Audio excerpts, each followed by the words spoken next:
incrível. É um prazer muito grande estar aqui com vocês nesse evento internacional, Congresso Internacional Movimentos Docentes, e contamos com a participação de 25 mil professores.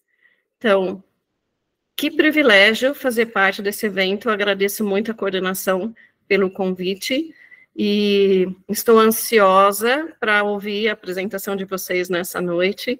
Eu vou ser a mediadora, então eu vou controlar o tempo da apresentação de vocês, infelizmente. Como vocês já sabem, cada um vai ter 5 minutos para a apresentação, e uma maneira fácil de nos organizarmos é que quando falte 1 minuto para vocês atingirem os 5 minutos de vocês, eu vou, então, avisá-los de que falta apenas 5 minutos. Falta apenas 1 minuto, desculpe. Outra informação importante é que nós vamos deixar os comentários para a parte final, porque, assim, todos têm as mesmas condições de apresentação, todos têm os 5 minutos que cabem a cada um de vocês. Uma breve apresentação, então, antes de iniciarmos. Eu sou a Thelma Gracias, eu sou da área de educação matemática, estive fazendo pesquisa por muitos anos, sou parte de um grupo da Unesp de Rio Claro, um grupo de pesquisa, e na Unesp de Rio Claro eu concluí o meu mestrado e o meu doutorado na área de educação matemática voltado para o uso de tecnologias na sala de aula. Como vocês sabem, a educação matemática é um grande desafio, tanto para professores da educação básica, quanto para o ensino médio, e todas essas questões eu tenho discutido nos últimos anos. Fui professora universitária da Unicamp por quase 10 anos, depois disso eu morei no México, atualmente eu moro nos Estados Unidos, e aqui eu sou professora do ensino médio. Então, assim como a maior parte de vocês, estou dentro da sala de aula, enfrentando os desafios diários da prática docente, e é um prazer muito grande ter essa oportunidade de ouvir a apresentação e discutir depois os trabalhos de vocês, ok? Então, creio que podemos dar início já às apresentações. Nós vamos passar de um trabalho para o seguinte, e aí na parte final, se tivermos tempo, nós abrimos para as perguntas. Se vocês tiverem alguma dúvida, algum comentário, fiquem à vontade para comentar no chat, e aí, enquanto os trabalhos se desenvolvem, nós podemos nos comunicar por lá. Temos aqui também o Cláudio. Obrigado, Cláudio, pela presença e pela ajuda. Cláudio está tomando conta de toda a parte aí de tecnologia, de acesso de vocês, compartilhamento. Então, obrigado, Cláudio, pela presença e por nos ajudar aqui com toda a parte de tecnologia. Começamos, então, à noite, com o primeiro trabalho, que será apresentado por Elaine Pinheiro Melo, e o título do trabalho é Da Favela ao Mestrado, Trajetória de uma Professora Antirracista. Então, Elaine, a palavra está com você. Muito boa noite. Olá, gente, boa noite. Vamos lá. É porque são 5 minutos, né? Tem que acelerar, que eu sou uma pessoa que falo muito e gesticulo muito e falo rápido. Então, vou tentar falar devagar, mas ao mesmo tempo não sei se eu consigo, porque tem muita coisa. Então, como o Thelma já disse, né? Esse meu trabalho é bem uma escredocência, mas no sentido mais de uma escrevivência, né? Como traz Conceição Evaristo, não sei se vocês já ouviram falar, depois pesquisem, né? Escrevivência. E eu achei interessante que escredocência e escrevivência tem tudo a ver, só que Conceição Evaristo traz pelo ponto de vista da história e cultura negra, né? Da população negra, enfim. E aí, esse meu trabalho foi bem nesse sentido de eu tentar buscar a minha trajetória, né? Então, deixa eu falar um pouco de mim também. Eu sou professora de educação infantil do município do Rio de Janeiro, já vai fazer 12 anos. Eu cresci e morei, né, e atuei como professora em uma comunidade, inclusive uma comunidade que é conhecida como Faixa de Gaza, que é em Manguinhos, né, onde tem a Fiocruz, no Rio de Janeiro. E aí, hoje eu estou atuando na Maré, que é uma outra comunidade que tem bastante violência policial, enfim, inclusive está tendo muitas operações nesses últimos 10 dias. E eu sou da favela, né? Eu cresci vindo da favela, e a gente, quem tem essa vivência, a gente sabe o quanto é difícil a gente acessar, né, o mestrado, a gente chegar no mestrado. E aí, nisso, eu fiz especialização, eu sou formada em pedagogia pela Rural, e aí fiz especialização em relações étnico-raciais e educação pela Cefet, e atualmente estou fazendo mestrado pelo CAP-UERJ, né? E aí eu venho meu trabalho é basicamente contar um pouco da minha trajetória, né? E aí eu vou tentar resumidamente falar com vocês sobre isso. Então, eu sou filha de pais, mãe e pai nordestinos, que vieram para o Rio baseados na ideia de meritocracia, né, de vir buscar trabalho no Rio de Janeiro, enfim. E aí a gente eles conseguiram construir uma casa lá em Manguinhos, então eu cresço lá, né. Minha mãe e meu pai tiveram um pequeno comércio, então, assim, em comparação à maioria das pessoas que moravam lá, de certa forma, eu já tinha o privilégio por ter, minha família ter uma vendinha, que na época era muito difícil, né? Essa questão do comércio, tinha pouco, e aí eles conseguiram, de certa forma, dar uma vida confortável para a gente, para mim e para minha irmã, sendo que a gente vivenciou muitas coisas, né? Muitas violências, principalmente muita desigualdade. Enfim, inclusive minha irmã foi vítima de bala perdida em 2016, indo para o shopping, né? Enfim. E aí quase perdemos ela, perdeu bastante sangue, teve toda uma campanha de doação, e hoje ela está viva, está bem, mas assim, a gente sabe que quem mora na favela tem muito mais chance de morrer, né, de não chegar, às vezes, à vida adulta, né, e a gente fala de crianças no sentido, hoje a gente vê o quanto de crianças só vítimas de bala perdida, né, e aí eu venho desse lugar, sendo que eu cresço e eu não tinha perspectiva de ir para a universidade, porque minha mãe nunca foi para a universidade, meu pai não tem nem fundamental, né? Minha família, eu sou a primeira geração da minha família que acessa a universidade, graças à democratização do acesso, né?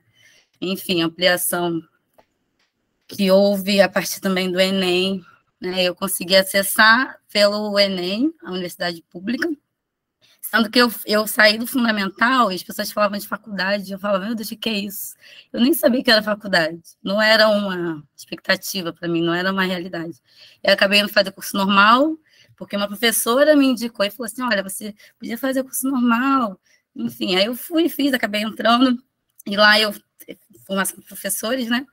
E aí eu saí, e aí, diferente da maioria das pessoas que fazem normal, que muita gente não vai para a profissão, eu me apaixonei, eu falei, é isso que eu quero para minha vida, eu não sei nem o que eu faria se não fosse isso.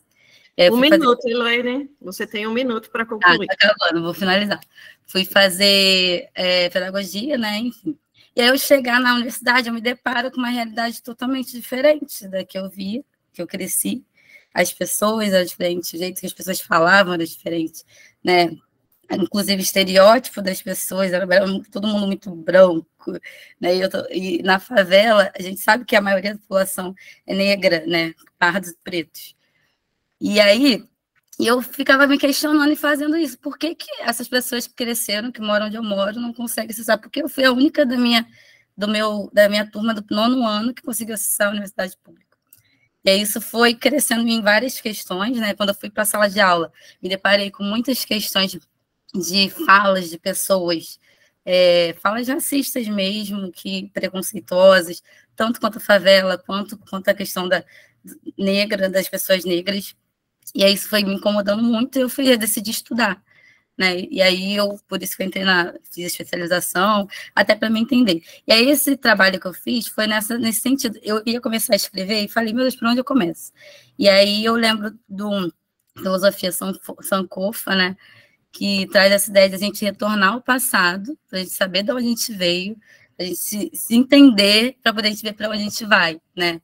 E aí eu comecei nessa trajetória, e aí eu proponho, como já falta menos de 1 minuto, eu não vou me estender mais, mas assim, eu termino propondo, falando que essa reflexão minha, da minha trajetória, foi fundamental para a minha prática pedagógica, para a minha prática de sala de aula.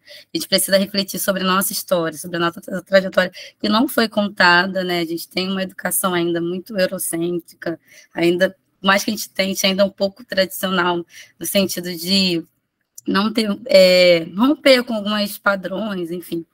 E aí a gente vive buscando essa mudança. Tá bom, tá bom. E é isso, é só para a gente pensar sobre nossas vidas, sobre a nossa trajetória, para a gente refletir na nossa prática, e inclusive na nossa prática de combate ao racismo. E é meio isso, tá? Obrigada. Muito obrigada, Elaine, pela sua apresentação. O meu papel é meio chato aqui de interromper vocês, mas se todos aí vocês leiam depois, no caderno vai ser. Por 15 minutos, aí nós não conseguimos chegar ao final. Então, muito obrigada aí pela sua apresentação. Seguimos, então, para o segundo trabalho da noite, que será apresentado pela Cati Fabiana Scharf. E o nome do trabalho é Laudos e Cordões, Marcando Corpos Não Marcados. Então, Cati, é a sua vez. Obrigada, Thelma. Eu escrevi esse texto com a Cleonice Canto, que é pró-reitora de graduação. Eu sou psicopedagoga e atuamos no Centro Universitário Senai Santa Catarina. Bom, resumidamente, assim, né, a nossa reflexão foi sobre o laudo, o cordão de girassol. Em meio ao trabalho, estudo, correria do dia a dia, a gente vê essa notícia sendo comemorada por várias pessoas. A comemoração é o fato da Lei 14.624 ser sancionada e ela formaliza o uso da fita de desenhos de girassóis como identificação das pessoas com aquelas deficiências ocultas, aquelas que não são percebidas de imediato. Com os estudos que eu venho fazendo, as reflexões para o doutorado, eu não consigo comemorar. Eu fico pensativa, eu sinto que a gente está marcando corpos não marcados pela deficiência.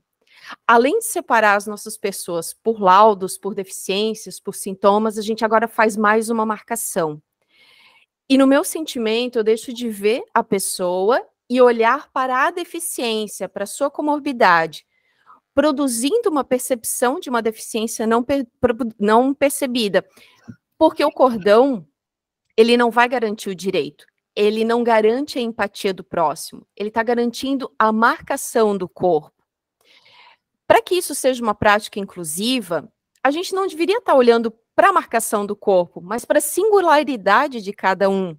A Christine Greiner traz para a gente no livro Corpus Crip, que não se trata de conhecer bem, de conhecer muito de acordo com os modelos dados, mas sim de conhecer a partir da singularidade dos corpos e dos seus modos de existência, dos modos de se fazer no mundo. O laudo, como cordão, não atribui a singularidade. Eu entendo que em uma sala de aula, o mesmo modo de fazer para 30 pessoas, ele é violento para 30 pessoas, porque cada um tem uma maneira de fazer, de produzir um texto, um desenho. E por isso, um laudo, um cordão, ele não vai mudar as relações. O olhar singular vai mudar. Eu sei que pode parecer utópico, também sou professora. Quando a gente fala em uma sala de aula, dá conta de tantas diferenças. Só que esse processo ele vai ser feito em conjunto. É preciso que cada um compreenda como atravessar por suas dificuldades, como eu passo pelos muros e fronteiras, me conhecer para deixar que o outro me conheça. Quando chega um aluno com um laudo aqui na nossa instituição, a gente conversa e pergunta sobre as suas habilidades, sobre o que ele dá conta, não sobre o que falta, não sobre o que ele não consegue. A gente entende que, reforçando as habilidades, ele vai dar conta do que é mais difícil. É percebermos as diferentes formas de existir, de habitar um corpo, de fazer esse corpo funcionar. E daí a gente traz a ideia do corpo sem órgãos, proposto por Deleuze-Guattari, que é um corpo que se move pelo desejo. É uma intensidade de um plano antes de um funcionamento de um órgão e um organismo. E de forma rápida, eu quero lembrar uma passagem do livro O Antropólogo em Marte, que é do Oliver Sacks, que foi um neurologista, que ele tinha esse olhar muito singular para os seus pacientes e acompanhava eles para além do consultório. Numa das histórias, ele relata uma pessoa cega, que nasceu cega, e adulto, casado, a esposa vai atrás dessa cirurgia para ele e ele começa a ver. Só que ele começar a ver não mudou a vida dele para melhor, porque ele não tem uma memória visual, ele não sabe o que fazer com aquilo que ele vê, que ele chama de borrão, e ele ainda precisa ver com as mãos, ele precisa do toque para dizer o que aquilo é. E isso, a gente entende que o que nós achamos uma normalidade, né, nós criamos um padrão de normal, e tudo que não está dentro disso é anormal. Se é anormal, precisa ser curado, consertado e funcionar da maneira que a gente entende ser a melhor. Com os cordões, a gente consegue olhar para essas diferenças, que não podem ser vistas e não podem ser percebidas. Mas isso não vai gerar empatia. Não vai garantir a singularidade dos corpos. O cordão garante apenas a sua marcação. Obrigada. Que ótimo, Kátia. Muito obrigada. Obrigada por respeitar o tempo. Obrigada. Agradeço aí a sua participação e apresentação.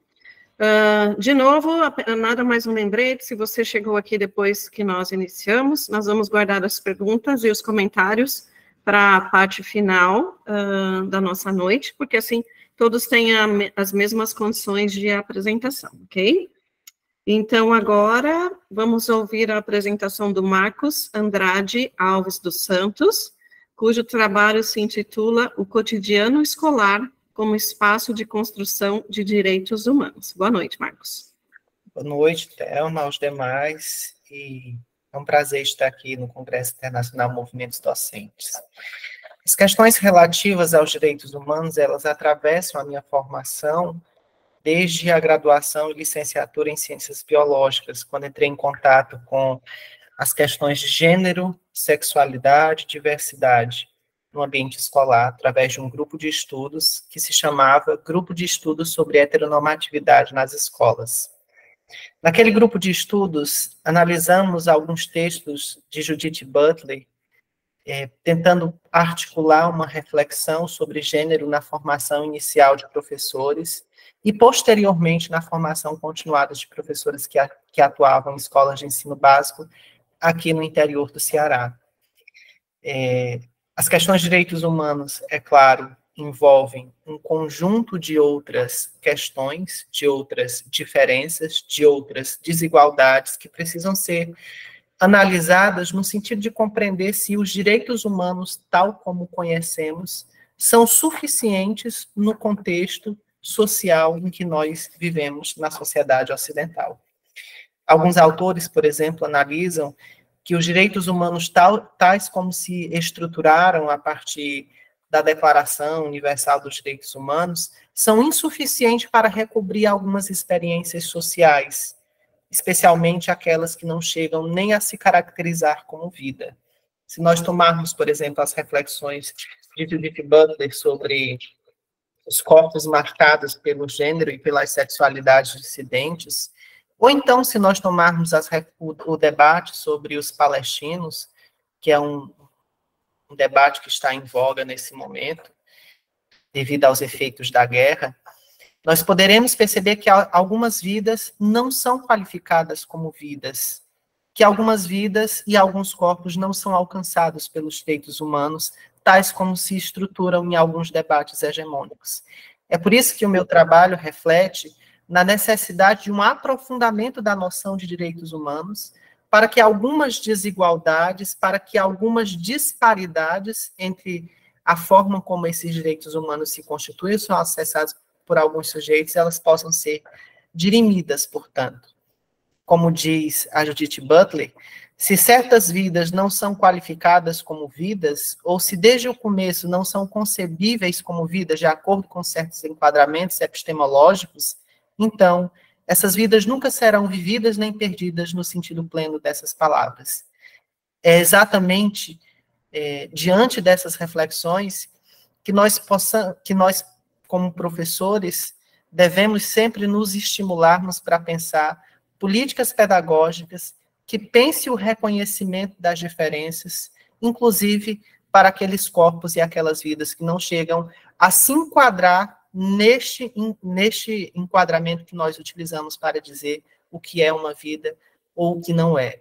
Que nós pensemos os enquadramentos que utilizamos a partir de uma perspectiva que possa sempre se ampliar, se fragmentar, para então abarcar certas experiências sociais, e para que então a gente construa um ambiente democrático, especialmente, profundamente democrático, dentro da escola, que no nosso país é tão marcado por desigualdades, por violências, por discriminações, por censuras de várias naturezas.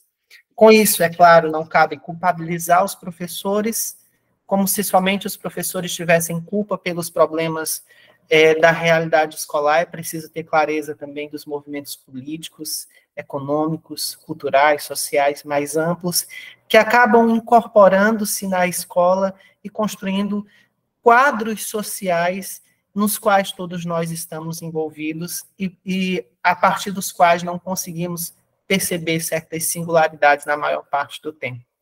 Então, a partir dessa reflexão sobre a necessidade de enquadramentos epistemológicos, mas também sociais, culturais, econômicos e políticos mais amplos, que eu defendo a necessidade de se debater direitos humanos nos currículos escolares, na maior parte das vezes aproveitando situações que já fazem parte do cotidiano e que, quando bem utilizadas por docentes, em qualquer esfera de ensino, podem se tornar um ambiente muito adequado para se debater essa pauta que também está na ordem do dia. A escola, como espaço de construção... Desculpa, Marcos, 30 segundos para você finalizar. Vou finalizar. A escola, como espaço de construção de diferenças, é exatamente esse terreno fértil onde nós podemos aprofundar a noção de direitos humanos e, então, sermos mais respeitosos e justos nesse ambiente democrático que perspectivamos. Muito obrigado. Obrigada. Eu peço desculpas pela interrupção. Eu tento não interromper bem no meio de uma frase ou de alguma ideia, mas às vezes é meio difícil. Então, por favor, saibam que eu estou tentando tomar o cuidado de não interromper na ideia, porque eu sei que faz a gente se perder, tá bom? E agradeço, Marcos, obrigada pela apresentação. Podemos passar, então, agora para a próxima apresentação, que será feita pela Cleide Aparecida Leite Alves. E o título do trabalho da Cleide é Percurso de uma Alfabetizadora Inclusiva. Boa noite, Cleide.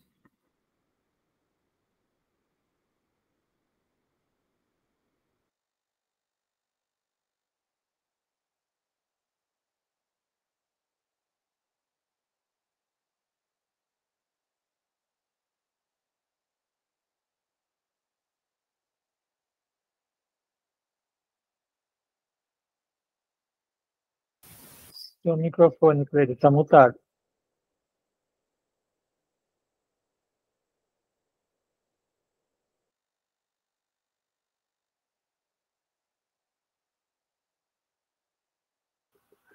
Ai, desculpa, pessoal. Boa noite. Eu vou compartilhar os slides agora. Desculpa.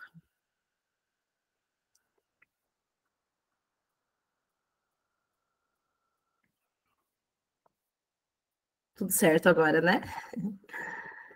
Então, eu sou mestranda da Unifesp, pelo programa do Profei.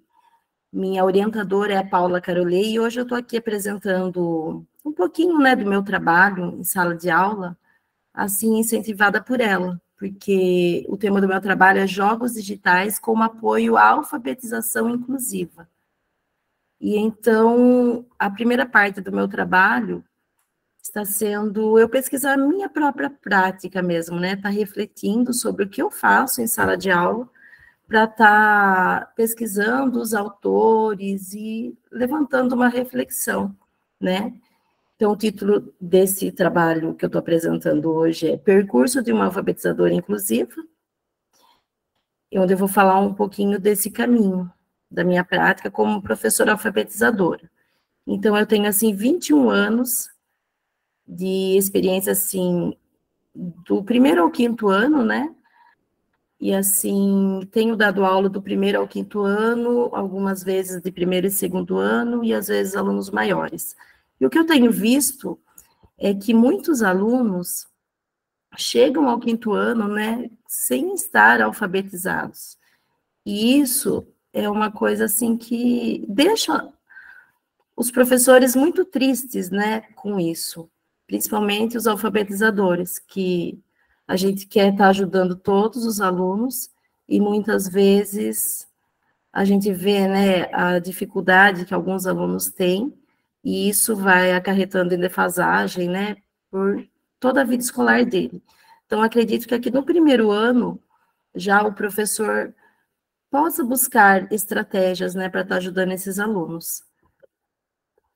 E eu acho, assim, que a gente tem mesmo que unir forças e mostrar um pouquinho do nosso trabalho para que juntos a gente consiga melhorar a qualidade do ensino, né, em nosso país, começando pela alfabetização mesmo, que é esse problema que a gente está tendo, e vamos tentar ajudar.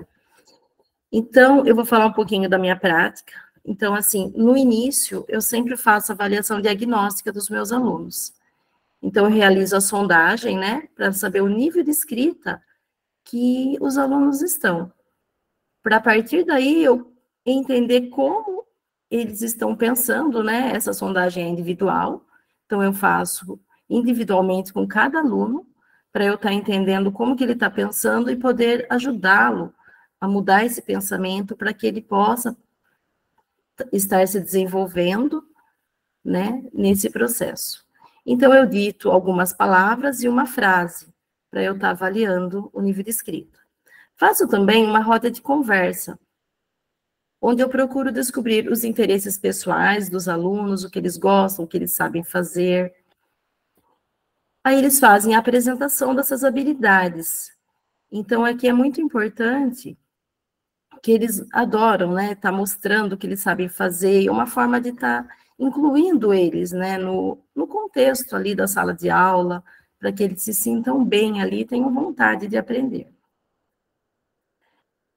E também, lá no início do ano, eu já faço com eles uma apresentação, assim, da escada do conhecimento. Então, eu digo a eles, assim, que nós vamos trilhar durante o ano a escadinha do conhecimento.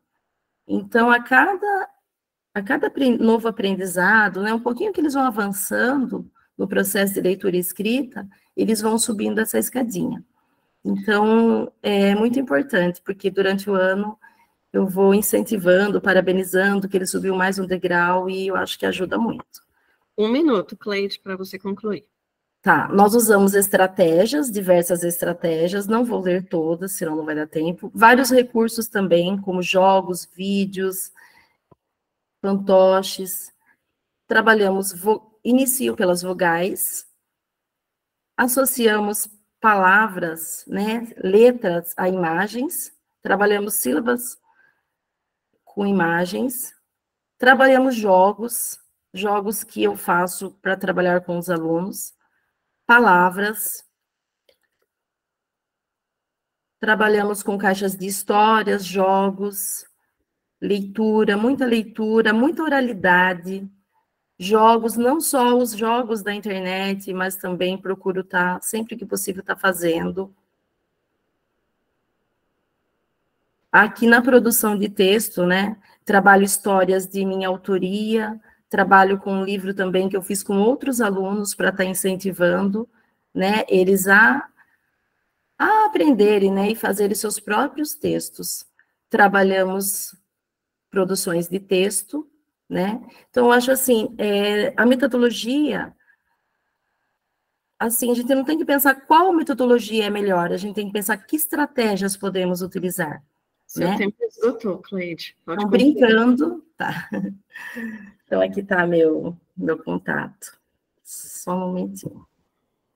Só parar de compartilhar. Muito obrigada, Cleide, pela sua apresentação. Obrigada por compartilhar também o slide, torna a apresentação fácil de acompanhar. Então, agradecemos e partimos para o próximo trabalho. Não vejo os próximos 3 apresentadores no chat, mas vou chamá-los e ver se estão aqui presentes para confirmá-los. O próximo trabalho seria de Ailane de Souza Siston. Está aqui a Ailane? Não. Trabalho seguinte, publicação de livros com alunos, um projeto pedagógico de sucesso de amplo alcance com Líbio José Martiri Júnior. Na sequência, discursos de violência doméstica, crianças e adolescentes e a escola na rede de proteção, Kátia Batista de Medeiros. Ok. Então, temos agora a apresentação, com certeza, que eu vejo aqui que está no chat, do trabalho de autoria de Fernanda de Oliveira Mota, e o título do trabalho é Sobre Ser e Fazer a Própria História. Então, boa noite, Fernanda. 5 minutos para você. Quando tiverem se passado 4, eu vou avisá-la. Boa noite a todos. Todo mundo escuta? Então, estou de Cuiabá, 1 hora a menos, né? Quase perco o horário, mas consegui chegar a tempo. Estou muito feliz de estar aqui. E, assim, o meu trabalho, assim como da primeira colega, ele é uma narrativa pessoal, né? Ele é uma carta pedagógica, que foi escrita no programa de mestrado, no qual estou inserida, que é o Programa de Pós-Graduação de Ensino em Ciências de Saúde, da Universidade Federal de Tocantins, e essa carta ela foi escrita como uma forma de avaliação da nossa disciplina de avaliação de processo de aprendizagem. E a professora conseguiu nos orientar bem acerca, estudamos as leituras de Paulo Freire, né, e outras leituras também importantes para a gente construir essa carta, e foi nos dada toda a autonomia para poder direcionar, né, o remetente. E aí eu escrevi para minha avó, e logo de início, quando nos deu a oportunidade de escrever essa carta falando sobre avaliação da aprendizagem, sobre avaliação, eu logo pensei na minha avó, de escrever, porque minha avó, ela foi a pessoa, né, que conseguiu me encaminhar assim, no estudo e conseguiu me influenciar, né, de uma forma maior. E agora eu vou contar um pouquinho da minha história até chegar aqui, né, no mestrado. Então, assim, a minha história é uma história, assim, um pouco complexa, né, e difícil na infância, assim, também um pouco como a da colega no início. Eu fui criada por uma mãe solteira, né, 7 filhos, e aí, assim, eu não conheci o meu pai, ele foi embora quando eu tinha 3 anos. Então, eu só conheci o meu pai quando eu fui para o Ceará conhecer a minha avó também, que eu fui conhecer minha família paterna. E aí eu conheci meu pai, minha avó, meus tios e acabei ficando por lá. Essa foi a minha história ali quando eu tinha 12 anos. E aí, quando eu fiquei no Ceará, minha avó já era formada, era pedagoga já concursada no município ali, município de Có, no Ceará. E aí, meus tios também todos já eram professores, era um mundo diferente do que eu vivia, né? E lá ela foi percebendo as minhas dificuldades de aprendizado, né? De uma criança que não tinha sido estimulada, que não tinha tido uma educação boa, né? Porque a infância que eu vivi foi ali nos arredores de Brasília, cidade de Aguazinda de Goiás, na qual tem um contexto de violência também muito forte, e aí lá não tinha uma escola adequada para estar estudando, não tinha estímulo em casa também, né? E acabei desenvolvendo algumas dificuldades de aprendizado. E aí, quando cheguei, ela me colocou no reforço, tinha toda uma forma de influenciar ali no estudo. E eu nunca imaginei que eu fosse chegar dentro, assim, do mestrado, né? Como que eu cheguei no mestrado? E aí, quando eu finalizei ali no ensino médio, ali eu já tinha voltado para Brasília, estava morando com uma irmã, e aí finalizei ali o meu ensino médio, e depois de formar, com muito esforço ali, consegui entrar na universidade pública. Diferente, acho que de todos que estão aqui, eu não sou professora, né? Eu sou da área da saúde, sou terapeuta ocupacional, formada pela Universidade de Brasília, e hoje estou no mestrado. E aí, quando eu finalizei a faculdade lá na Universidade de Brasília, eu fui para Palmas fazer a residência em saúde mental, e depois, lá no Tocantins, né, eu tive contato com o pessoal do mestrado, e aí fiz o projeto, participei de toda a seleção e consegui passar. Logo no auge da pandemia, né, com todo aquele fluxo da pandemia, né, que a gente sabe como foi. E assim, me sinto muito bem hoje no meio acadêmico, e eu escrevi para minha avó justamente por isso, né, para contar um pouco a minha história com a educação e da influência que ela teve, né, na minha vida. E foi muito bacana a forma, assim, eu escrevi tudo padrão, né, acadêmico ali, né, que a carta pedagógica era uma avaliação nossa, e nesse processo de escrita eu precisava escrever, né, para uma pessoa e também relacionar com os autores que nós estudamos sobre avaliação. E os 3 principais foram Zabala, Romão e Jussara Hoffmann, né? Romão, que fala da avaliação dialógica, e Jussara Hoffmann, que fala sobre avaliação mediadora. Então, nós precisávamos... Desculpa interromper, um minuto. Nós precisávamos relacionar esses autores. E aí eu fiz 3 perguntas para ela no final. E aí ela me respondeu. E o mais bonitinho disso é que ela me respondeu igual a pedagoga mesmo, né? Como ela é. Com as fotinhas, tudo lindinho aqui. Ela pegou as nossas fotos e colocou e respondeu as 3 perguntas assim, de uma forma maravilhosa. Então, o bonito da carta pedagógica é isso, né? Nos conectar com alguém que é referência, contar nossa história e poder, de uma certa forma, assim, mostrar, né, como foi a carreira dessa pessoa, o que ela fez de legal no mundo. E eu achei lindo. E eu recebi pelo correio, né? Eu entreguei para ela no final do ano, quando eu fui lá, e recebi pelo correio, a coisa mais linda. E é isso, gente. Muito obrigada. Eu achei lindo também, fiquei emocionada de ver essa cartinha linda. Obrigada, Fernanda, por compartilhar conosco um pouquinho da sua trajetória e de como você chegou aí no mestrado. E passamos, então, para a nossa próxima apresentação, que é um trabalho de autoria de Aline de Oliveira Barroso e Késia Cimeia Barbosa da Silva Martins. O título do trabalho é Contos de Tradição Oral, Memórias e Saberes, análises a partir de estudos em contexto amazonense.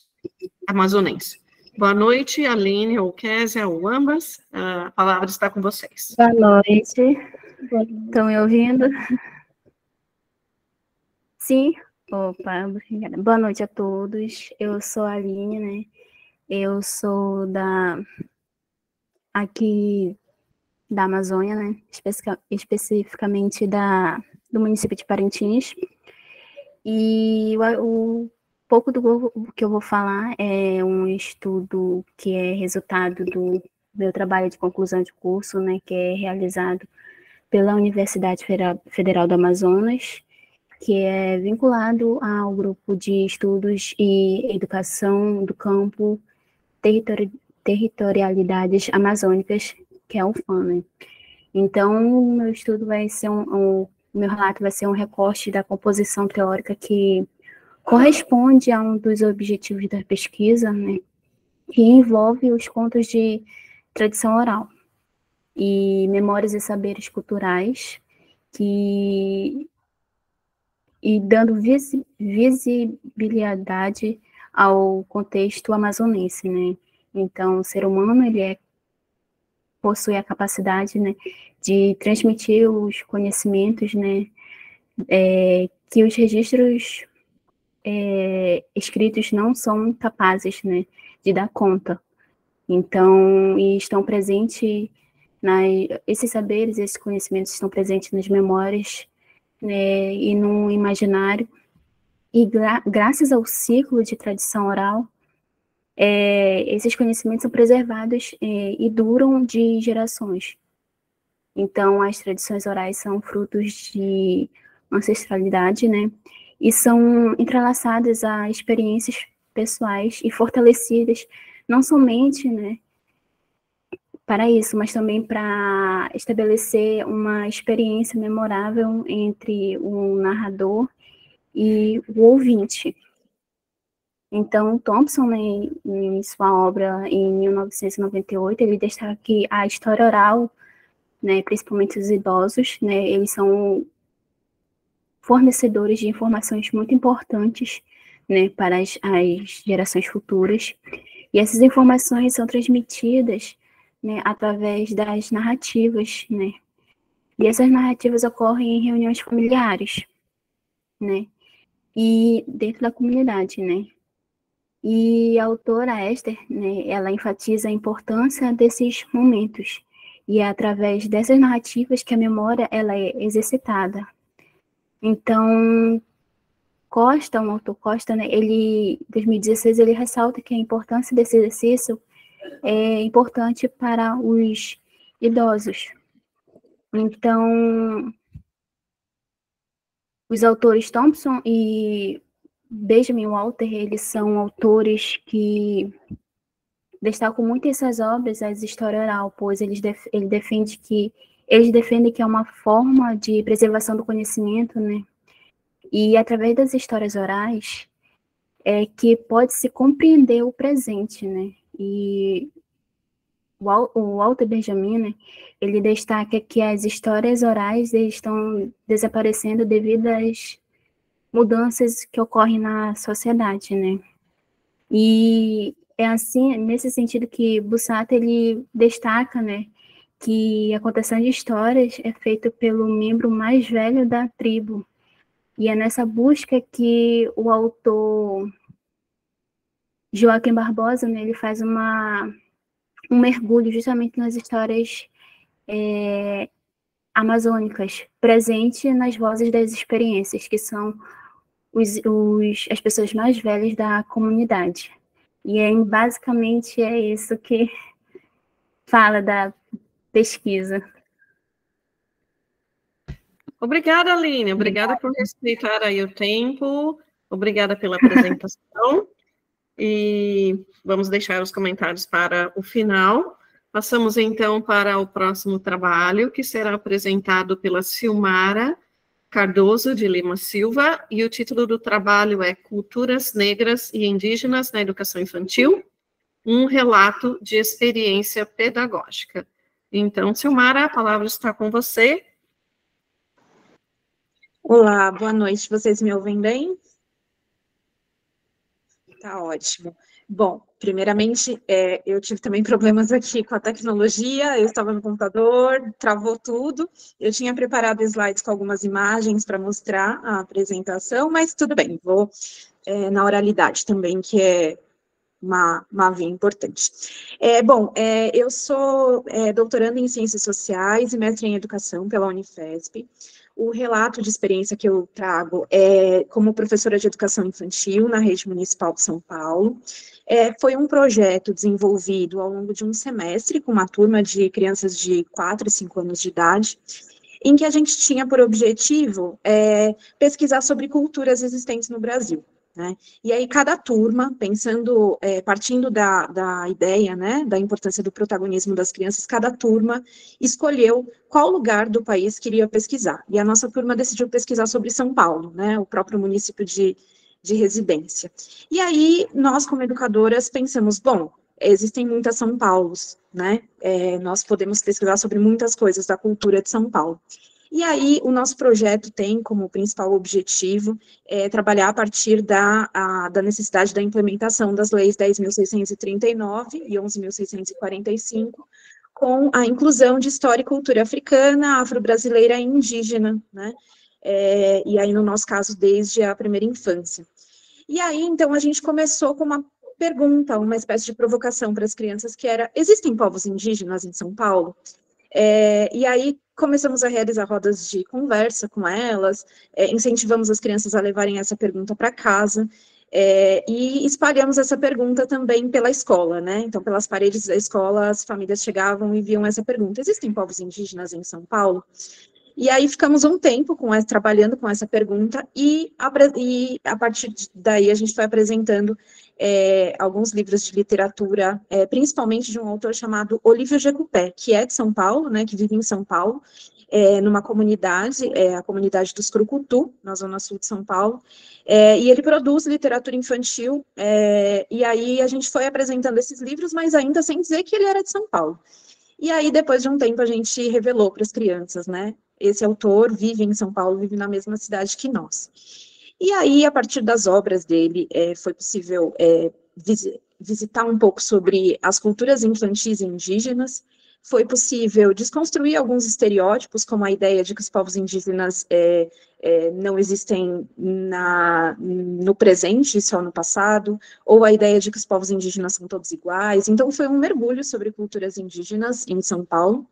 As crianças ficaram com muita vontade de conhecer uma comunidade indígena. Infelizmente, a gente ainda se depara com questões, né? Na escola pública não conseguimos o transporte para levá-las, mas aí nós, professoras, fomos a uma outra comunidade indígena que fica no Jaraguá, né? Que é um bairro de São Paulo, e levamos para as crianças várias materialidades, várias fotografias, vários vídeos, em que elas puderam ter contato e observar não só as diferenças que existiam entre a comunidade indígena e a nossa realidade, mas também as semelhanças que havia entre nós. Um dos marcos principais, uma das coisas que as crianças mais gostaram foi conhecer as músicas de um jovem chamado Kunumi MC, que é filho do Olívio Jecopé, esse autor que eu mencionei. E as crianças não paravam de ouvir as músicas dele. É um rapaz que faz rap e várias músicas dentro da linguagem da infância, falando sobre os povos indígenas. E a partir daí a gente puxou um gancho, perguntando para as crianças, e será que meninas também fazem rap? E aí foi a partir disso que a gente apresentou a obra da MC Sofia, na sua fase de infância, né? A MC Sofia é uma artista que hoje já é adulta, já tem músicas com uma temática adulta, mas ela também produziu na infância músicas, por exemplo, falando sobre a valorização do cabelo crespo, sobre a possibilidade de que as meninas a possibilidade de as meninas brincarem do que quiserem, né? Tem uma letra dela que fala: dizem que menina não empina pipa no sol. Quem criou a regra que ela não joga futebol? E aí tudo isso foi perpassando as nossas vivências, né? A MC Sofia se tornou uma grande referência. As crianças passaram a produzir desenhos e pinturas muito diferentes do que a gente via no início do ano, e o principal de tudo foi perceber que a gente conseguiu desenvolver tanto a percepção da identidade e autoestima das crianças negras, que olhavam para a MC Sofia e diziam, eu sou linda como ela, como a educação para as relações étnico-raciais entre todas as crianças de todos os pertencimentos étnico-raciais, que foram vivenciando tanto as culturas indígenas quanto culturas negras. Esses são só alguns exemplos, a gente visitou também outras produções culturais, mas o princípio fundamental é esse, que a gente possa promover a educação antirracista desde a primeira infância. Acho que eu consegui falar dentro do tempo, né? Sim, muito você obrigada. Conseguiu. Eu ia te falar que você tinha 1 minuto mais, percebi que você estava concluindo, eu falei, não vou interromper. Parabéns, certo, Silmara. 5 minutos, perfeito. E a gente lida com os improvisos da tecnologia, né? Você não teve o slide, mas a apresentação foi excelente. Muito obrigada. Seguimos, então, para o próximo trabalho. Temos vários autores para esse trabalho. Eu vou ler o nome de todos os autores, e daí eu vou ler o título, ok? Então, de autoria de Daniele Menezes de Oliveira Gonçalves, Josinaldo Inácio dos Anjos Júnior, Maria Elaine Zusa Diniz, Priscila Firmino Andrade de Souza e Pierre Normando Gomes da Silva. O título do trabalho é Educação Física pela Pedagogia da Corporeidade. Semana da Alimentação Saudável em Escola Municipal de João Pessoa, Paraíba, um relato de experiência. Então, a palavra com os apresentadores, ou com o apresentador. Boa noite, é um prazer estarmos aqui compondo, né, esse congresso que bem Thelma começou falando.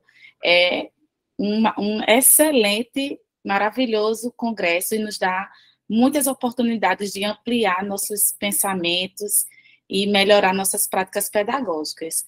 Eu faço parte do grupo de pesquisa em Pedagogia da Corporeidade e tem alguns colegas meus aí participando também desse momento, eu vou representá-los, mas eles estão aí, alguns com a camisa, para a gente se fazer presente. Eu vou compartilhar a tela aqui da nossa apresentação rapidamente, mas aí, enquanto eu compartilho, eu já começo falando que esse relato de experiência é de uma prática pedagógica numa escola da Prefeitura Municipal, daqui de João Pessoa. Eu sou professora da rede municipal, terminei meu doutorado em Educação Física, e os demais autores também são professores de Educação Física, alguns estão no mestrado, outros na graduação, e o professor Pierre é o orientador do grupo de pesquisa. O objetivo desse trabalho, ele surgiu porque aqui na rede municipal de João Pessoa, nós temos, no nosso calendário, nós temos a Semana da Alimentação Saudável, onde os professores, eles precisam estar trabalhando. Só me confirmam se vocês estão vendo Estamos vendo. Sim. Nós temos como...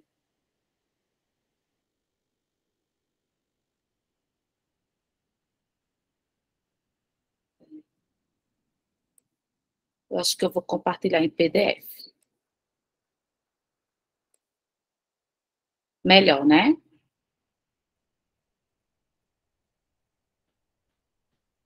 Nós temos no calendário educacional da Rede de Educação do município essa Semana da Alimentação Saudável.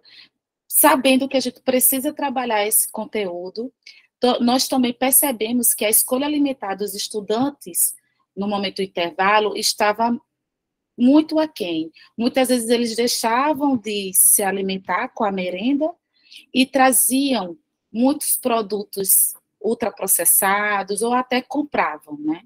E aí a gente entendeu que precisava de uma intervenção pedagógica. E aí, pela pedagogia da corporeidade, a gente entende que a educação física, ela tem objetivos educacionais que pode também estar atrelados com os objetivos da saúde, numa perspectiva mais integrativa. E aí a gente, através da estimulação dos sentidos, porque a gente entende que a educação física é um espaço para a gente estimular os sentidos, a gente, então, permite que os estudantes tenham experimentação de determinadas temáticas que vai influenciar para a vida deles como um todo, né? E aí a pedagogia da corporeidade, como teoria e proposta pedagógica ecológica da ação do ensinar e do aprender, situações de movimento, vai entender que a educação sensorial também faz parte dos conteúdos da educação física. E aí a gente cria um programa de jogos sensoriais, inicialmente para a educação infantil, e agora a gente está estendendo, né, para outros públicos, com o objetivo justamente de ampliar a sensorialidade desses sujeitos. E as experiências que a gente já tem é que muitas crianças começaram a experimentar alimentos que não eram familiares. Esse programa colabora com a formação de crianças no sentido gustativo, né? Porque elas ficam mais dispostas e abertas a novas experimentações, e muitas crianças passaram a degustar mais alimentos e a sentir apetites por outros alimentos. Um minuto, Daniele. Baseado nisso, a gente criou, então, essa nossa prática com o objetivo de que os adolescentes começassem a ter uma melhor conscientização sobre as suas escolhas, né?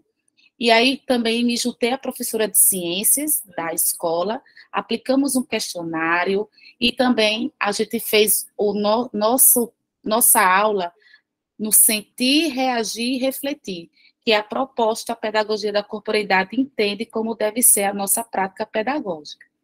E aí, no sentir, a gente faz com que os meninos comecem a se sensibilizar com imagens, com perguntas. No reagir, a gente problematiza e apresenta, e no refletir, a gente coloca em prática. Então, os meninos foram lendo rótulos, embalagens, percebendo o que é que está se alimentando, o que é comida de verdade, o que não é. E como culminância, a gente fez um grande, vocês podem ver aí nas imagens, uma grande mesa de alimentação. Os meninos apresentaram as suas construções como dicas, cartazes, a fim de compartilhar os conhecimentos que foram trabalhados durante 2 semanas nas aulas de educação física e de ciências. E obrigada por nos escutar. Perfeito! Bem dentro do tempo. Muito obrigada, Daniele, pela apresentação, compartilhamento da tela. Passamos, então, para a apresentação do próximo trabalho. Guardamos comentários, perguntas para o final. Próximo trabalho será apresentado por Fernando Henrique Garcia da Silva, Lídia de Souza Menezes e Lídia Cristi Coelho Silva. Título do trabalho é O Mundo Mágico de Oz, sobre igualdade, desigualdade, decolonialidade e humanidades nas pesquisas e intervenção com crianças. Então, a palavra é com vocês, apresentadores. Olá, boa noite. Todos conseguem me ouvir? Te ouvimos, Fernando. Obrigada. Ótimo. Eu vou apresentar o trabalho. É um trabalho desenvolvido por mim, pela Lídia e pela Lígia, e é um trabalho que nós desenvolvemos no programa de pós-graduação em educação da Universidade Federal de Rondonópolis. Rondonópolis é uma cidade no interior de Mato Grosso, a mais ou menos 200 quilômetros de Cuiabá, que é a capital, e nós somos do programa de mestrado em educação aqui da nossa região. E, primeiro, para falar sobre esse trabalho, a gente precisa falar sobre a escolha do título. E o título vem de duas obras, uma cinematográfica e a outra musical. Acho que todo mundo deve conhecer a obra cinematográfica, é o filme Mágico de Oz, que tem uma criança chamada Dorothy, que vai para um lugar encantado, que ela quer sair dali e tudo mais. E a segunda é uma obra musical do grupo de rap Racionais MCs, que é um grupo bastante conhecido no Brasil. Essa música faz parte do álbum Sobrevivendo no Inferno, que é um dos álbuns mais famosos, e foi lançado em 1997. Então, a partir dessas duas obras, a musical e a cinematográfica, nós começamos a estabelecer relações e entender que alguns conceitos se atravessavam ao longo das discussões. E a primeira parte do nosso trabalho, nós discutimos sobre igualdade, desigualdade e resistência. Nós vamos usar escritores, pensadores como Boaventura Souza Santos, o Miguel Arroyo e a Catherine Walsh. E aí, esses três autores, a partir desses três autores, na primeira parte do trabalho, nós trataremos sobre como a ideia de epistemologia, como a ideia de norte e sul, como a ideia de resistência e igualdade tem sido atravessada ao longo das pesquisas com crianças e tem sido atravessado ao longo das pesquisas de forma geral. E a partir de então que a gente começa a relacionar também com a música e com o filme, porque para quem conhece o filme, acho que é mais conhecido. Para quem não conhece a música começa com uma criança fazendo um relato sobre, provavelmente essa criança vive nas ruas, está em situação de rua, fala que quer sair do mundo das drogas, que quer procurar um lugar melhor, que quer que não exista violência, e a gente começa a estabelecer a fala dessa criança, né, uma criança fictícia, ou não, na música, com os debates que esses autores estabelecem ao longo das discussões. Na próxima parte, a gente vai tratar um pouco da ética educacional e a pesquisa e intervenção com crianças. Para falar sobre a ética educacional, nós usaremos autores como Júlio Gropa Aquino. Para falar sobre a pesquisa e intervenção, nós utilizaremos alguns autores, mas como exemplo, a Lúcia Rabelo Castro. E esses autores vão estabelecer a pesquisa e intervenção com crianças como um dos dispositivos possíveis para se pesquisar com crianças e entender que esse é um dos caminhos metodológicos possíveis para se pesquisar com criança e compreender o espaço em que as crianças se relacionam, o espaço em que as crianças convivem e como elas constroem sua reflexão. E aí, voltando de novo para a música e para o filme, a gente escolheu a música e o filme justamente por isso, porque elas trazem a visão de duas crianças. No filme, a criança, Dorothy, uma menina que é levada por um redemoinho e vai para um lugar distante, ela sonha em voltar para a realidade dela, uma vida camponesa e tal.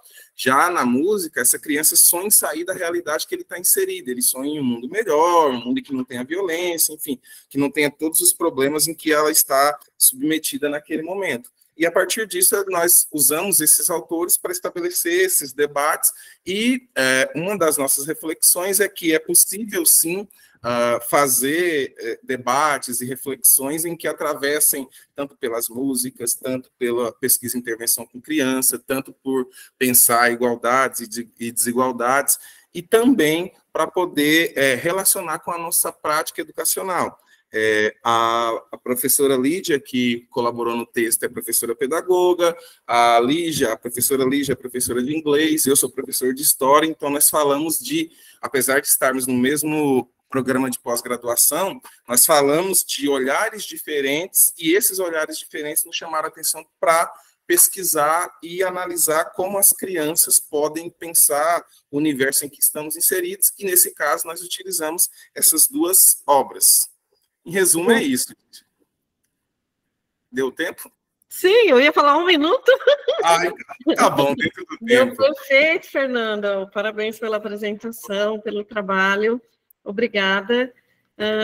Passamos, então, para o próximo trabalho de apresentação de Maria Eduarda da Silva Galdino, Maria Erivalda dos Santos Torres e Maria Joselma do Nascimento Franco.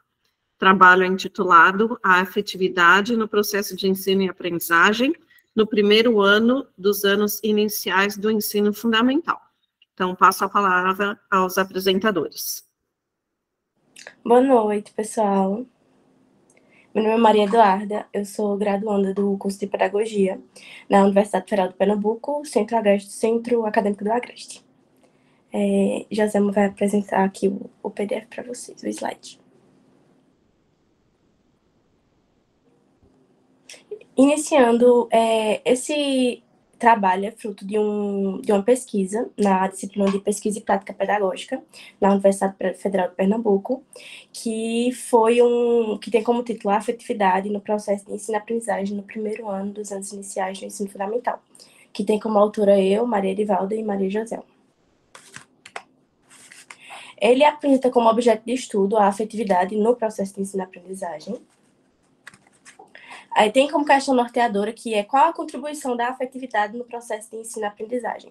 E nosso pressuposto é que a contribuição da afetividade pode ser benéfica para as crianças, pois o afeto pode estimular o aluno e possivelmente pode despertar, né, o desejo de construir conhecimento.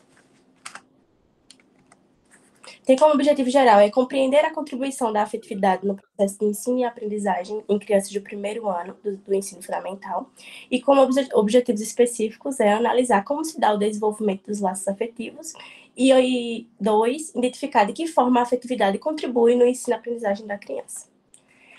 No aporte teórico, iniciando com a afetividade, eu trago o Cunha, 2008, que ele fala que o primeiro caminho para a conquista da atenção do aprendiz é o afeto, né? Que ele age como um meio facilitador para a educação. E para ensino e aprendizagem, eu trago o Libani, né? Que ele fala que ensino e aprendizagem não é de uma forma... não é ensino e aprendizagem é uma coisa mecânica, mas que o ensino, ele incentiva o processo de aprendizagem dos alunos. No desenho metodológico, essa pesquisa é de uma abordagem qualitativa, né, que Ludic e André falam que a pesquisa qualitativa dá respostas aos aspectos naturais da realidade. Então, ele busca entender o fenômeno no contexto natural.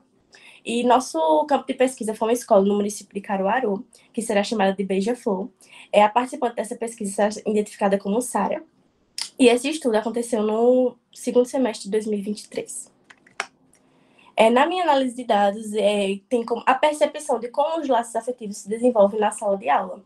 E aí eu trago um extrato da entrevista que foi feita com a participante, que ela fala assim, tem crianças aqui que eu percebo pela fisionomia, que não tomou café da manhã, e a gente sabe que aqui ninguém tem a realidade igual. Várias vezes já cheguei na cozinha para pedir uma bolacha, uma banana. Isso é afetividade. Pensar no estudante como mais que um estudante, mas como pessoa, como ser, como protagonista. Eu acho que isso é você ser educador. E a segunda é a afetividade como um aprimoramento no processo de ensino-aprendizagem. Ela passa uma atividade no quadro, e aí acontece que uma das estudantes não está realizando a atividade, está desenhando. E nisso, eu observando, e aí ela vai e acolhe a criança, eu não sabia da situação, né? Posteriormente, ela me fala que a criança passou por uma situação delicadíssima, né? Que nenhuma criança, assim...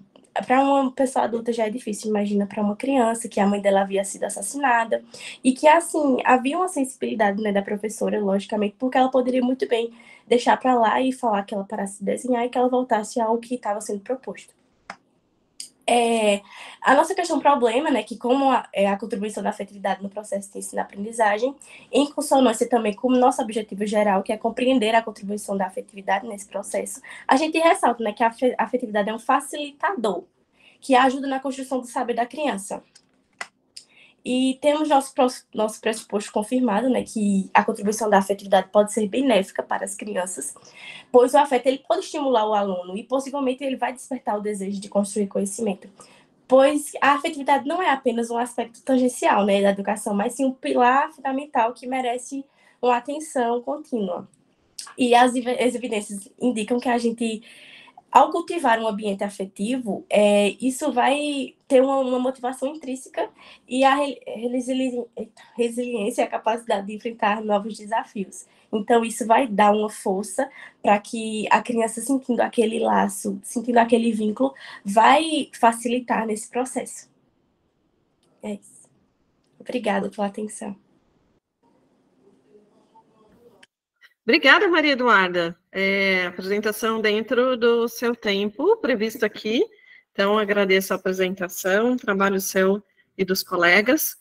E passamos, então, para o próximo trabalho, que é de Melquisedeque da Conceição Lima e Marlene Domingues, e se chama Melquisedeque da Conceição Lima e Marlene Rodrigues, e se chama Trajetórias, Experiências e Reconstruções do Ser no Seu Saber Fazer. Então, a palavra aí com vocês, Melquisedeque e Marlene. Boa noite. Estão me ouvindo aí? Sim, estamos te ouvindo. Gente, é um prazer estar aqui com vocês. Sou o professor Melquisedeque, trabalho no Instituto Federal de Rondônia, aqui no norte do país. Sou formado em Física, mestrado também em Física e o doutorado me aventurando pelo doutorado profissional em Educação da Universidade Federal de Rondônia. Me desperta, obviamente, muita curiosidade a área da educação, porque devido à minha formação ser bastante tradicional, né, sou da área da exata, e eu gostaria que isso impactasse nas minhas aulas. Então, eu busquei outro caminho e tenho feito nesse sentido, e todas as leituras que eu faço da área da educação são novidades para mim. E a minha orientadora, ela é muito paciente comigo nesse processo, né?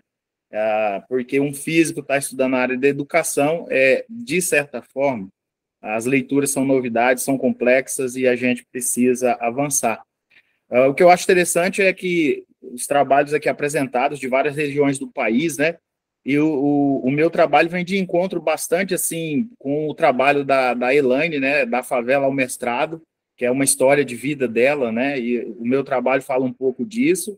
E o trabalho da Fernanda, né, sobre ser e fazer a própria história, né? Então, mais ou menos neste contexto que eu trago aí um trabalho feito com a professora Marlene, relativo a histórias de vida, né, e formação feito na Universidade Federal do Rio Grande do Norte, com a autora Marie Josso, e a gente vem trazendo um pouco da ideia do gênero autobiográfico, né, que mais ou menos vem de encontro com esses dois trabalhos que eu citei, já foram apresentados hoje.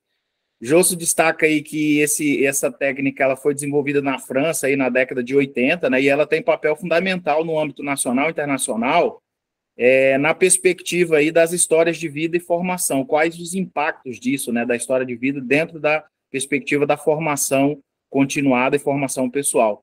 Passege, um dos autores que Josso cita, né, ele traz aí a correlação entre as mudanças sociais, culturais, que a gente viu muito no trabalho o primeiro trabalho apresentado lá, né, da favela ao mestrado, e os impactos disso, né, no desenvolvimento da vida social, profissional dela, e Passege, ele destaca isso, a importância desse gênero autobiográfico, de forma que isso impacta na formação, né, pessoal.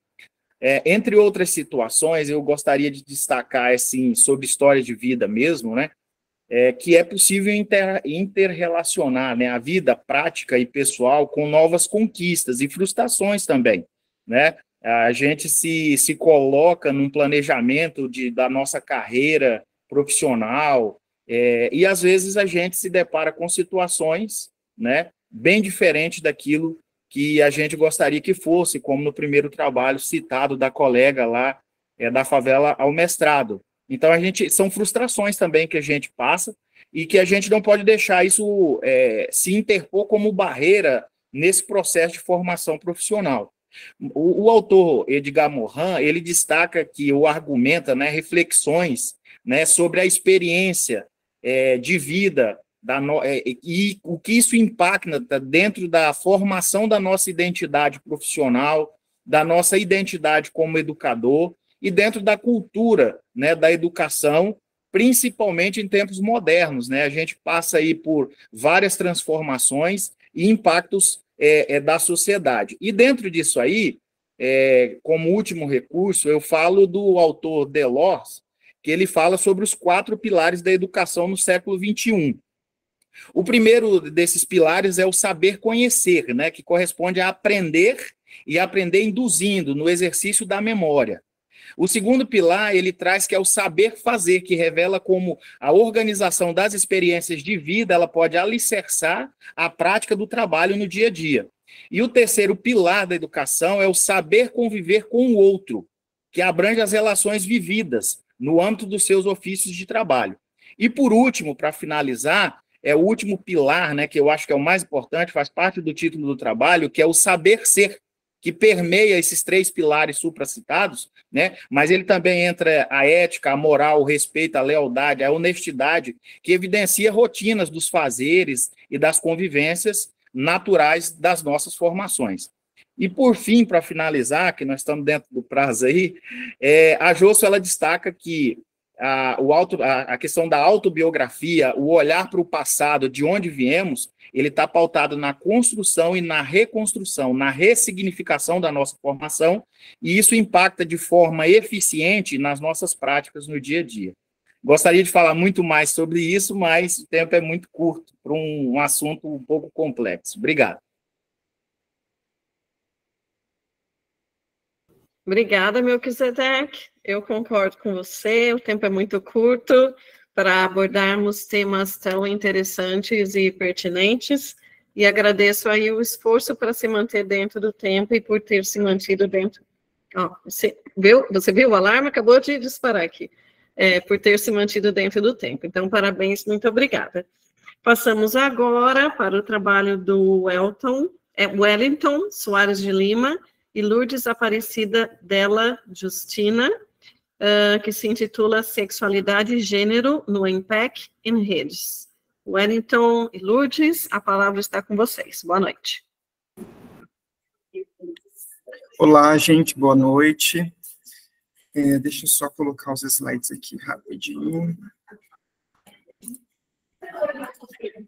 Bom, então o trabalho com esse título, Sexualidade e Gênero no EMPEC em Redes.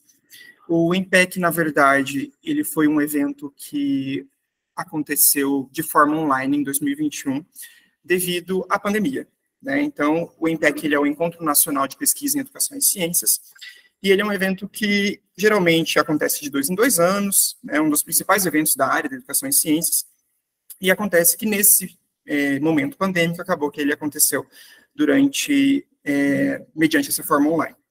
E aí a gente abordou um pouquinho dentro desse trabalho a sexualidade dentro da escola, né? Uma escola que, ao mesmo tempo que limita, ela delimita, ela disciplina, ela estabelece aspectos que conseguem organizar e determinar como eu devo me portar mediante as sexualidades dentro do ambiente escolar. E aí a gente se perguntou em como que estaria essa temática dentro dessa área de pesquisa, né? Como que a sexualidade está sendo vista pela educação em ciências. E ainda, talvez, se fosse o caso, de como perceber isso na pandemia, né? E aí, como foco também dessa pesquisa, com objetivo geral, a gente tinha, então, como analisar como as temáticas de sexualidade e gênero foram trazidas no Encontro Nacional de Pesquisa em Educação e Ciências em 2021, o EMPEC em Redes. E aí, ao pensar nesse trabalho, digamos assim, numa única edição de um trabalho, né, a gente talvez se esbarrou um pouquinho em aspectos metodológicos que muitas vezes nos delimitam em aspectos, por exemplo, como o estado da arte ou o estado do conhecimento, que acredito que a maioria deva conhecer, lógicos que têm entrado meio que num consenso onde precisa-se, por exemplo, de 10 anos de estudos, de trabalhos para se analisar. E aí, diante disso, pensando que a gente queria olhar para esse único evento, para dar uma olhada em como isso estava acontecendo nesse momento, né, de pandemia, nessa atualidade, nesse momento, a gente propôs essa compilação de cenário textual, que é a CCT. Não existe em metodologias teóricas isso ainda, é uma proposição que a gente está fazendo durante, inclusive, a tese de doutoramento que a gente está fazendo. E aí, dentro dessa compilação de cenário textual, ela nos permite que eu consiga trabalhar com qualquer que seja a minha fonte, qualquer que seja o período, qualquer que seja o tempo que eu queira, desde que eu tenha justificativas para isso, né? Então, dentro da CCT, por exemplo, eu não preciso trabalhar com 10 anos dos trabalhos publicados em revistas, né, de Qualizar, por exemplo.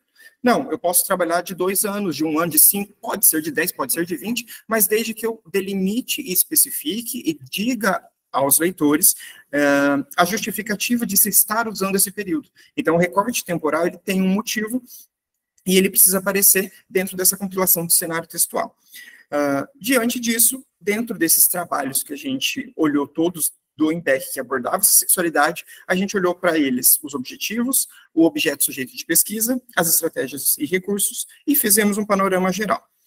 Aí, referente aos eixos centrais, né, desses trabalhos, a gente acabou percebendo que grande parte deles eram de aspectos teóricos, e os outros ali se diversificaram entre falar de educação sexual como um todo, formação de professores, falar especificamente sobre materiais pedagógicos, fazer um estudo de cada ou até mesmo abordar os documentos oficiais.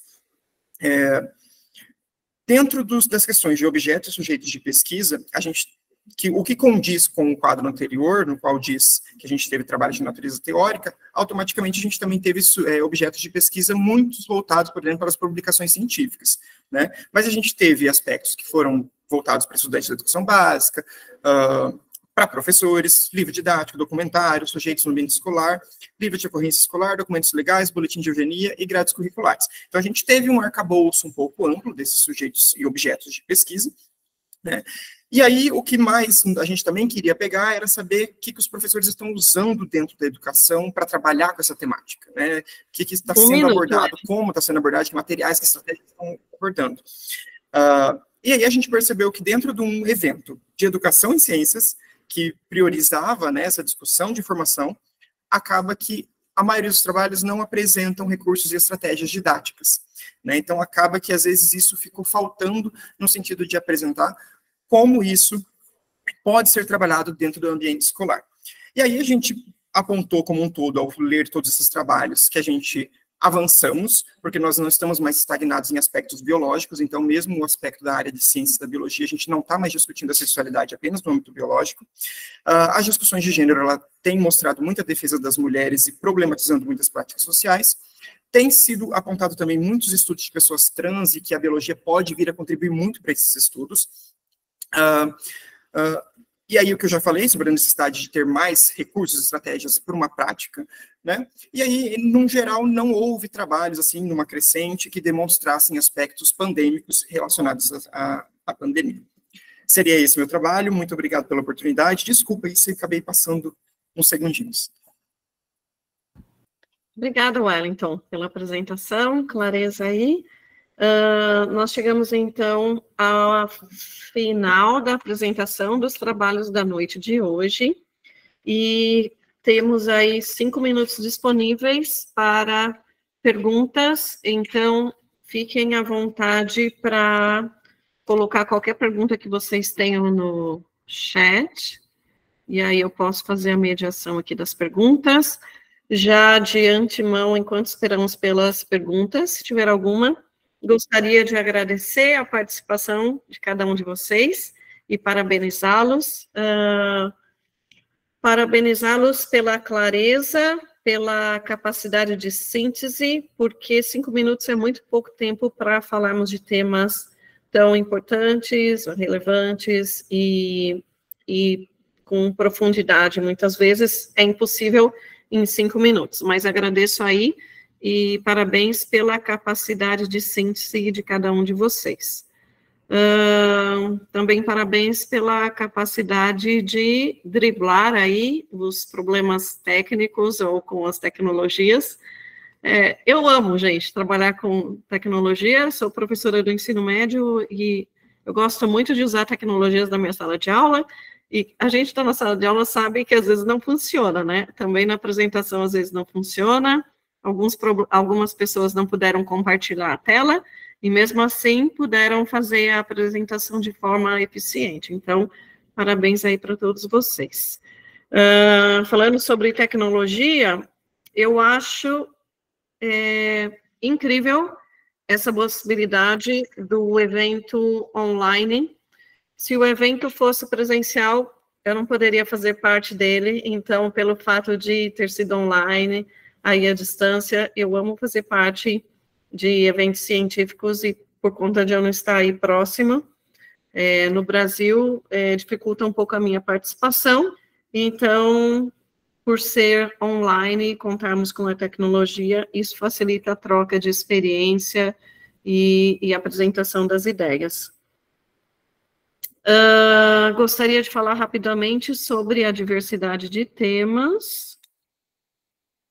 Checando aqui o chat, se tem alguma pergunta. Gostaria de falar sobre a diversidade de temas dos trabalhos. Também a diversidade de origem, temos relatos de experiência em salas de aula, relatos de projetos de extensão, de projetos de mestrado, trabalhos de mestrado, projetos de doutorado. Então, uma gama bem ampla aí da diversidade de trabalhos apresentados. Gostaria de destacar, em especial, os relatos de trajetórias. Acho que é sempre interessante nós pensarmos, né, como a nossa trajetória influencia as nossas decisões enquanto pesquisadores e os nossos referenciais teóricos e as direções que vamos tomar. Eu sei que tem muito orientador que não gosta, né, que a gente coloque e fale muito sobre a trajetória quando a gente está escrevendo a dissertação de mestrado ou trabalho de doutorado. Eu particularmente valorizo, porque o que nós somos e onde nós chegamos depende da nossa trajetória. Tivemos vários relatos aí de trajetórias e eu me emocionei com o relato da Fernanda falando sobre a relação dela com a avó e os familiares e a cartinha. E isso me faz pensar no papel do professor na sala de aula, né? Tem muitos dias que eu penso, se eu conseguir influenciar uma pessoa, um aluno meu, eu já ganhei o meu dia, né? As familiares aí da Fernanda foram capazes de influenciá-la no sentido de concluir a universidade, e depois de um tempo ela foi para o mestrado, e nós também, na sala de aula, enquanto professores, temos esse poder de influenciar os nossos alunos e de uma forma para que eles acreditem na educação, ou ainda que não aprendam o conteúdo que nós estejamos ensinando durante muitos dias, ou muitas vezes, que a gente possa ter uma influência positiva na vida deles. Nenhuma pergunta, nenhum comentário aqui na sala de aula, nenhum comentário aqui no chat, então, eu creio que estamos prontos para o encerramento. Obrigada por me ter aí com vocês, obrigada por dividir comigo e com os outros participantes a experiência de cada um.